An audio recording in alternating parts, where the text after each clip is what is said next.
Andrew Wilk has won 5 Emmys as an executive producer and director of network television. He's also a stage director, writer, and symphony orchestra conductor. He may be best known for his work with Live from Lincoln Center, where he produced programs with artists like Itzhak Perlman, Yo-Yo Ma, Joshua Bell, and Renee Fleming, and many others. Other television specials include Sinatra, Audra McDonald in Concert, Rodgers and Hammerstein's Carousel, with Westport's own Kelly O'Hara. Yes. And Falsettos. He's worked with Josh Groban, Billy Porter, and many others, and was executive producer of Stephen Sondheim's Sweeney Todd. He has an entire second career as a music conductor. Andrew, welcome to 06880, Thanks, the podcast. Jen. Thank you. So this is an important stage right here, the Westport Library. Yes, my second home. Your second home, your home away from home. But much as we would like to think so, not as important as, or big, as some of the stages you've been on. When you look back on your career, in terms of what you've done, people you've worked with, what are some of those real standouts? Wow, I really have had a wonderful career. I've been in television and theater and music for 50 years. It's hard for me to believe. Big birthday coming up. I think it just for me generally, it's the variety of things that I've been able to do. I mean, I worked for National Geographic for years, helped start the National Geographic Channel. I've been to places where nobody would want to go. But then, you know, the arts, fine arts, my real passion. So I would say, kind of jumping back to your question, Dan, I think some real wonderful pet projects of mine are Sweeney Todd with Brent Terfel and other fabulous stars. They've just been they changed the face of what you can do with the New York Philharmonic, and very, very interesting kind of stage production, but it was staged throughout the actual orchestra, and that was very exciting to kind of mount, and that was the last Emmy that I won there for Best Special. I'm very proud of that, and so I've done that. I've done a kids show when I was at National Geographic initially, called Really Wild Animals, and they still have the DVDs and VHS tapes in this library. Wow. I can't believe it. Yeah, so I love that. I mean, there's so many wonderful projects, and conducting is kind of something I don't get to do very often. It's how I met my wife, actually. I was conducting Jesus Christ Superstar forever, but that's been a real passion of mine. So, I mean, was she in the orchestra? Or was no, she became the orchestra librarian. She was in charge of everybody's music and did all that stuff. But we were kind of budding romance at that point. So, wow. And I never went away, much to her parents' dismay. So, were you a theater kid as a kid? Yes, I was. I was a little late in coming to the theater. I mean, I love the theater, but I was a marching band guy. Strangely enough, it was for me. It was this is embarrassing. What instrument? I was so desperate to be in the marching band because I could go see the football games for free, and I wanted the excitement of being on, you know, the buses from week to week. And the only instrument left that I could play, I used to play the trumpet, and but the trumpet was really painful because I had braces, so I would just be the kid with the bloody lips. So then our band teacher said, hey, why don't you play the glockenspiel? Wow. Which is like bells and a stick, right? So it was a horrible Not very instrument. heavy. No. It was just so unpleasant. And then I graduated to playing drums and that kind of stuff. But actually, that's a good question, Dan. The conductor, the head of the music department, didn't like the kids. The kids didn't particularly like him. And so he said, because he knew I wanted to conduct at some point, so he said, would you like to conduct the spring concert or a number in the spring concert? And I said, sure. So he handed over the baton to me. He didn't want to rehearse the kids, so I did. And I did this medley from Funny Girl, which was a favorite show of mine. And that was kind of my ticket to being a conductor. Where was that? This was at Summit High School, Summit, New Jersey, in like 1969, 1970. Huh. So how do you become a conductor? Well, number one, I always had a passion for music, and I studied piano for 10 plus years. I wasn't a great pianist. Now I'm a horrible pianist. I graduated. But I was always fascinated with the guy in the orchestra pit. What was that all about? How could he do that? So I learned about, full orchestras and parts and how it all comes together. And while I was a stage director, I wanted, strangely, to take a step into the orchestra pit. So I just conducted loads of musicals, around New Jersey and tri-state area. And I just loved it. But I knew that I could make a better living if I became a television director. And for a while, actually when I met Heather, I was, that's my phone someplace. I met Heather and I was a director, television director during the day for PBS. And at night, I would come out and I would conduct at the Paper Mill Playhouse. Huh. So it was a very busy career, but I loved it. And I still love being busy. So what is the difference or the similarities between conducting a TV broadcast and conducting a symphony? That's a great question. I don't think I've ever been asked that, and I don't know if I have a great answer to it. But you're in, as a television director, you're in charge of the visuals. Basically, I'm the ultimate viewer. I make a decision as to what you're going to see. So sometimes it's fairly easy if you're doing a news show. You have 3-4 cameras. But in my case, I wanted to shoot. I wanted to direct big symphony concerts. So I would start with 6-8 cameras with the New York Philharmonic Young People's Concerts, where I got my first big break when I was 19. And at Lincoln Center, where I finished my career, by that time when I was directing, I had like 16 cameras. So I could put them anywhere. So you have to be a little bit ADD to be a television director, a decent one anyhow. So the similarity between that and conducting is you have a lot of people that are doing the hard work when you're kind of conducting and directing. It's similar. It really is. And being a television director at Lincoln Center, where I would direct symphony concerts and other kinds of things, I had to know music. And that's what got me my first job with CBS in 1970. And that's where I eventually landed back. And then I took a detour into nature. But your mind, you have to be thinking of so many different things simultaneously, right? Yeah.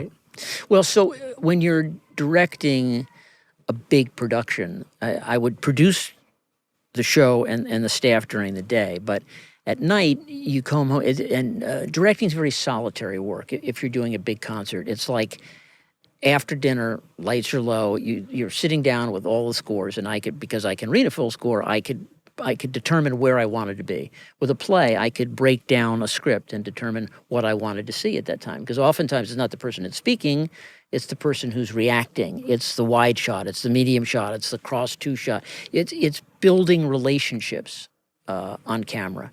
And that, and in terms of symphony work, there's no football, but it's not unlike a football game. You go with the melody, you go with the counter melody, you go with the conductor, you go with an audience reaction shot. So I'm making editorial decisions. So that's the commonality, I guess. Wow. So what got you to Westport? So I grew up in Summit, New Jersey, and I was directing news production in New York and that kind of thing. That's when I started with the New York Philharmonic Young People's Concerts. And from there, I went to Washington, D.C. Well, first I stopped in Short Hills, New Jersey, because I was a resident conductor at the Paper Mill Playhouse. And from there, I was creating programming for National Geographic, but as a freelancer. And they said, well, why don't you come on board and we'll make you vice president instantly. Well, that was good. They said, the one thing is you have to move to Washington, D.C., where the National Geographic headquarters are. So Heather and I sold our house there. We moved down. We built a house. And I kept getting promoted out of something I liked. I was vice president, senior vice president, executive vice president. And I got further and further away from actually creating programming, So it was fun. It was rather lucrative. But then, I kind of left what I loved to do, which was create. In that case, it was creating, nature and going to third world countries and all that. And this is from a kid who didn't even like to camp in the backyard. And from there, I launched the channel with between Geographic and Fox cable networks at the time. A marriage met in hell. And then I decided I want to go back to music. One of the board members was a wonderful man by the name of Andrew Wilk, who was president of NBC News, and he was leaving NBC, and he was on our National Geographic board, and he said, hey, you want to come with me? I'm going to be CEO of Sony Music Entertainment. We're doing a joint venture, not unlike with Fox, but with Bertelsmann. And do you want to come out? I'll make you Chief Creative Officer. I mean, it was a nice title, but and that was fun. And but I really wanted to get back to classical music and like that. So then Lincoln Center came about, and it was fun. I had a great career. I really have. I've had a lot of fun. And why Westport? So Westport was, I was living in Washington, obviously, to be close to National Geographic, but when I went to Sony Music, I always wanted to come back to the East Coast here, to either New Jersey or Connecticut, and the taxes were ridiculous in New Jersey by that point, so not that they're a piece of cake here in Connecticut, but my wife's father kept his boat up here, so we started looking, and we loved Connecticut, and we knew that the school systems here were amazing, with amazing soccer coach, thank you very much, and both my boys went through school, and both my boys were big Dan Woog fans, so we loved it here, we still love it here, but I wanted to be close to the water, so we eventually, just last year, sold our house in Westport and moved down to Stamford, Chopin Point, So this has always been thought of as an artist colony, an artistic town. Mm. Is that true? Yes. I mean, there was a book, I forget who wrote it, called Rally Round the Flag Boys. Max Schulman. Max Schulman. There you go. Thank you, Dan. It's a wonderful, very quirky book. And if you've ever seen the movie's even quirkier than the book. Well, the movie is what got Paul Newman to come to Westport. Right. And Joanne was in the movie, too. Yes. It's amazing small circle there. And I think they filmed some of the movie in Westport. But I forget what the question was, but I mean, I just love Westport as an artist's town. Yes, and the movie and the book depicted it more as advertising, I think more than the arts. But Lucille Ball and Desi Arnaz shot some of I Love Lucy up here too. It's it is an artist colony in that sense, and I love that. Is it still? Is this an artistic? Is it a town that cares about the arts? Oh, I think immensely so. Immensely so. We've got the Westport Country Playhouse. I think the arts in our school systems, especially when you get to Staples level, is just extraordinary. I've never seen a program like it, It's just so impressive. Heather and I, when we first moved up here, we went to see a summer production of Players. It was Rent. Rent, and, sure. And Rent was a very high bar. And Heather and I, love the New York theater, but we went and we thought, oh, well, this is going to be cute. But we were bowled over. We were crying by the end of it. It was amazing. So then I became hooked, and I got to know some families here where their kids are in the theater programs, and I think it's extraordinary. And you've done some work with the schools, right? Yes, I've done a bit of work, and I still mentor some kids who want to go into the theater and the arts, and I try to talk them out of it. But but if they want some mentoring, yeah, I'm around to do that. Yes, I've done some. I conducted, I think, Stars and Stripes for the with the band and the orchestra for one of the Spong Pops. The Pops concert. So that's fun. So that's a local level. Yeah. Nationally, where are the arts in American society? I think the arts. That's a great question, Dan. I think the arts are flourishing, but I think the landscape has changed. I think the audience has changed, funding has changed, and with this new administration, I don't know where things are headed. I think that they'll undo Corporation for Public Broadcasting. I think they'll do as much damage to PBS as they possibly can. Look what they're doing. You know, I mean, I think that's going to be across the board. You know, Donald Trump made himself the chairman of the board of the Kennedy Center.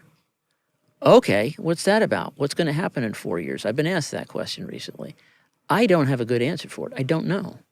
So, but I mean, that's in the kind of the high end level of the admin of the awards, and I hope that recovers. I think on the creative end, I think it's fantastic. And I don't think there's ever been a more interesting time in the arts. So many different voices, which makes it wonderfully diverse. Let me play devil's advocate here. Sure. Why are the arts important? Why do we need them? John D. Rockefeller, who started Lincoln Center, said the arts are not on the periphery of human life. They are at the center of it. And everybody should be a part of it. Everybody should be surrounded by it, immersed by it. But I think making it the center of your life, I think it's easily said. I'm not sure it's easily done, but I think it is that important. I really do.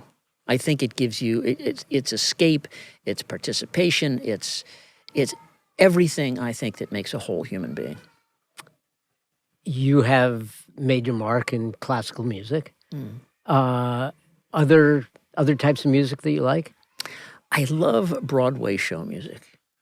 I've always loved it. I mean, that's why I became a conductor, was to conduct that repertoire, and it's changed so much. But I think that's probably my favorite genre. Favorite show? If you could conduct, let me ask you this. If you could conduct any show, past, present, what would it be? Oh, wow, that is hard, Dan. I mean, on a slightly higher level than that, on the composition level, I love Leonard Bernstein's contributions. I love Lerner and Lowe.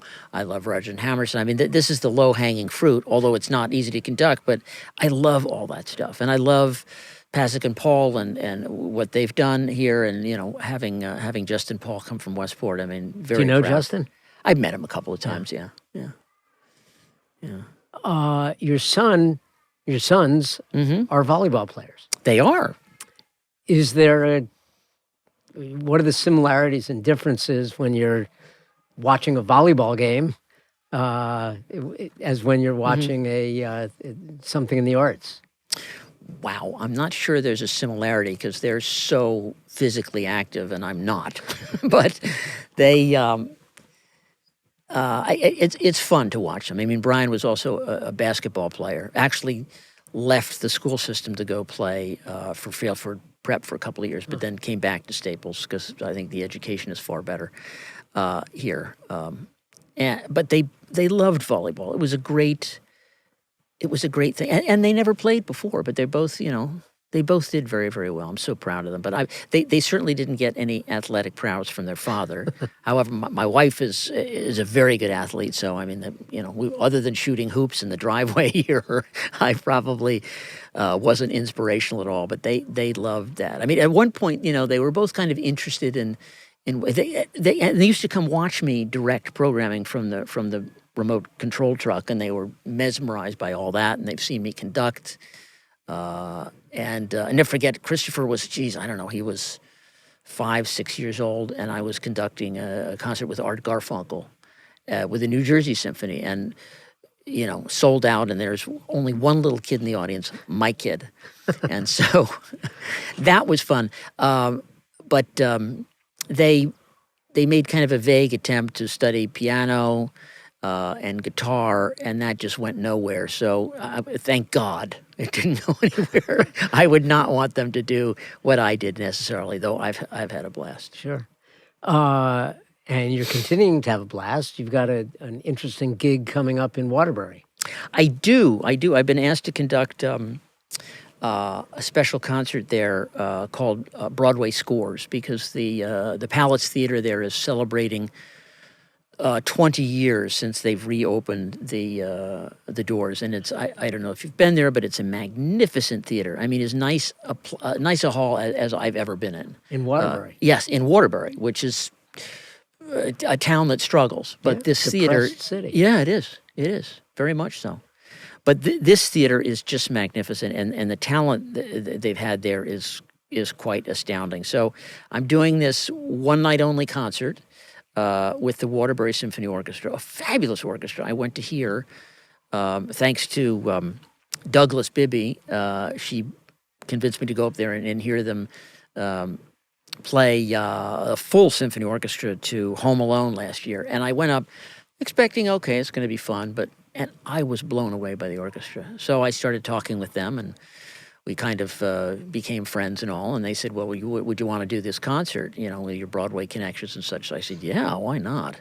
So here we go. So we're going to do this on May 17th, which is a Saturday night at 7 p.m., and I have a wonderful company of Broadway singers, and this orchestra is just amazing, and we're doing all new orchestrations, which is a lot of work, but we're getting that done. I'm thrilled to be doing this. I hope it's successful so that I can come back and do it again. It's a lot of work for one night. Oh, it is. Oh, immense. I've been working on this almost a year. Almost a year. What can people expect? What are you going to be doing? I'm going to do it's so the conceit, if you will, of the concert is it's called Broadway Scores because it's been 20 years. So we're celebrating 20 years of the Palace Theater's presentation of the Great American Songbook of musical theater.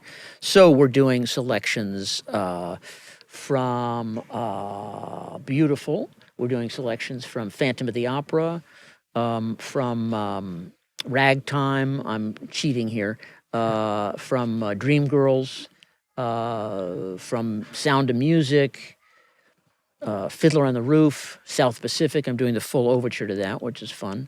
Annie. I actually have the original Annie from Broadway, Andrea McDonald. She is coming to, and she sounds exactly like she did when she was a kid. Wow. And so she's coming up and she's going to sing tomorrow, and then and I've got a fabulous cast, and it's just a lot of work for one night. And I only get one rehearsal with the orchestra and one with the orchestra and the stars, and it's very fast. Wow. Yeah. Wow. And if people want to go, They should go on. I'll tell you right now, if I can cheat over here, you can go to the internet and go to Broadway Scores, or you can go to the Palace Theater website. Let me see if I have an actual link here. I don't, but anyhow, just Google the Palace Theater, go there, and or you can call their box office, and you'll see what it's all about and get your tickets. Sure. Selling very well. Great. And back to Westport. How tied in are you with the art scene here? Quite tied in. I mean, as you probably recall, when I retired from Lincoln Center, they basically killed Live from Lincoln Center because of COVID. The Lincoln Center campus was closed down, so there was nothing to shoot. So, okay, time to retire. That and a guy died behind me on the train coming back. I was like, oh, this is it. Yeah, I can't do this anymore. So but I still had a hankering, if you will, to do some programming out here, and I still had a great relationship with PBS. So as you nicely promoted back when we did this, I created 3 PBS specials with the Westport Country Playhouse. Yeah. One with the late tragic Gavin Creel. Yeah, Gavin Creel, who very unexpected death, and one with Shoshana Bean, and one with Brandon Victor Dixon, who did the John Legend Superstar for NBC. And we had a lot of fun. It was the same model that I had created for cabaret shows at Lincoln Center, but it was great. And it was during the height of COVID, so we had these zones. Everybody had to wear a badge, what zone you could be in. Of course, everybody was masked until the actual performance. And I didn't show any what's called reversals of the audience because from the stage out of the audience because everybody had masks on. So we shot from behind the audience. But it was really fun, and it gave our playhouse a national stage. From a local Westport and surrounding areas to now nationwide. Sure. So it was good. Sure. You're living in Stamford now, but certainly you Yes. spent a lot of time in Westport. Yes. What were your go-to places here? Oh, wow. Other than a great, thriving restaurant scene, which we still come up to partake in, this library that we're sitting in. I love this library. I'm still on the board of directors here, trustee, And we have a great board, fantastic board, very, very involved board. And it's just, as you know, Dan, it's a 5-star library. It's an amazing facility with the audiovisual equipment here that we have, and the folks that run it, and Bill Harmer, who I think is just an inspiration. He really drives this place. He drove the renovation, as you know, and very generous donors like Christian Trefz, who just unfortunately passed away, and Roz and Buzz Siegel. We have a community that is so supportive of this. I hate to call it an institution, but it is, and it's the center. To me, it's the center of Westport. Yeah. And you ask about thriving arts; they thrive right here in this library. Yeah. I mean, there's 3 galleries, Yeah. 3 arts galleries, a stage with an amazing piano. Yeah, And yeah. we are very lucky. Yes, we have it all, and we have a very big following. I'm really proud to say that I'm a trustee, although I've served my 2 terms and I have to go off at the end of June. But I'm still going to create programming for them here. And last question, what's ahead after Waterbury, after the Board of Trustees? What are you looking at? I don't know, Dan. I mean, something always piques my curiosity, and I'll take something on. Maybe I'll do something locally in Stamford. I hope to do more conducting. I think that will be part of the future. I'd love to be more involved in the general art scene in the state. I think it needs help. It needs nurturing, and I think I have something to offer. But time will tell. All right. Stay tuned. Andrew Wilk, live from Lincoln Center, live here, though on tape, from the Westport Library stage. Thanks for being on 06880, the podcast. Thank you, Dan. You bet.